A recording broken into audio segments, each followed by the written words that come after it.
ለመላው የእስልምና እምነት ተከታዮች እንኳን ለ1447ኛው የኢድ አልፈጥር በዓል በሰላም አደረሳችሁ። በዛሬው ቪዲዮ ከጓደኞቼ ጋር ኢድ ስናከብር እንዲሁም ከኢሳም ጋር ከ3 ቀን በፊት ያደረግነውን ጭውውት አሳያችኋለሁ። አሰላሙ አለይኩም፣ እንዴት ናችሁ? ወንድም ኢሳም እንኳን አደረሰ። እንኳን አብሮ አደረሰን። አላሁ አክበር አንተፋም አላሁ አክበር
በልጅነትሽ ልብስ ተገዝቶልሽ ለብሰሽ አድረሽ ታውቂያለሽ? ለኢድ የትፈቲ ወይ አንቺስ? ልብስ ሲገዛልኝ ለብሼው ስለማድረው በፌስታል አድርጌ ከጎን ያድርጌ ይሄ ነገር ሁሉም ሰው ጋር ያለው ማለት ነው። ማለት አዲስ ነገር እኮ ሲገዛልን ወይ አቅፈነው ነው የምናድረው ወይ ደግሞ አጠገባችን አቀም። ሌላ ትዝ የሚልሽ ነገር አለ? በዓል ሲመጣ ኢድ ሲመጣ ቤት እንግዳ ምናምን ሲመጣ ይዞ እንደሚመጣስ ነገር ለስላሳቸው ምናምን እንድትወስ ሲወጡ ምናምን ተጨብሰዋለች ሳይሆን ለስላሳቸው መጨበስ ምናምን እሱ የራሱ ነው። ኩኪታቸውን ምናምን መብላት እንግዳ መጥቷል ጓዳ ግቡ ምናምን አይኛ እንባልም ጓዳ ግቡ ውጪ ውጡ ነበር የምንባለው ብቻ የሚመጡልን ውጡ እንግዳ ሲወጣ ትመጣላችሁ የራሱን ወደ እንትና ብቻ በቃ ሞመንቱ እንግዳ ሲመጣ የሚያመጡልን ነገሮች ምናምን ለልጆች የሚሰጡን ነገሮች ያጓጉናል። እሺ አንድ ቆሚና እንየውና ከዛ በኋላ እንገምታለን። እስቲ ወክ አድርጊ ከዛ ወክ አድርጊ ከዛ ወክ አድርጊ። አዎ እሺ አክሽን። በጣም ቆንጆ የፈቲን ልብስ ገምቺ። ምን ገምቺ ዋጋው? ዋጋ ጊፍት ነው አትልም 25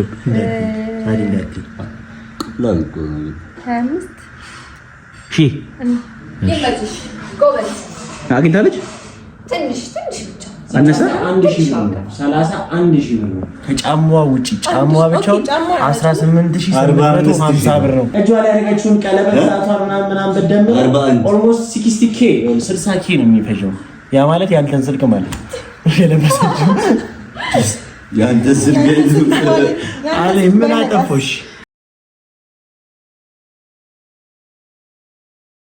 ወንጀባ ነገረኛ መስቀበል ስቆ ገደልን ያም ወዳጅን እየበሉ ከዚህ ያርግልሽ ያሰብሽበት ካለምሽበት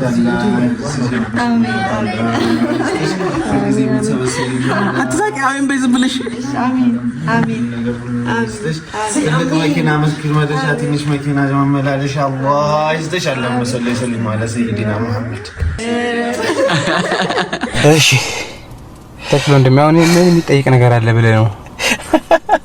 አልጠይቅበት። እሺ ክቡር ማናጀር እንዴት ናችሁ? ዛሬ ከወንድሜ ኢሳም ዜን ጋር ነው ያለሁት። ያው ረመዳን ከገባ በኋላ ብቻ ግማሹን አብረን ያፈጠርነው አሁን 3 ቀን ነው 4 ቀን ቀረው አይደል? አዎ 3 ቀን 4 ቀን የቀረው። እና እንዴት ነህ? አልሐምዱሊላህ ጾም ነው ወላሂ ፏ ብላል አይደል? አዎ በጣም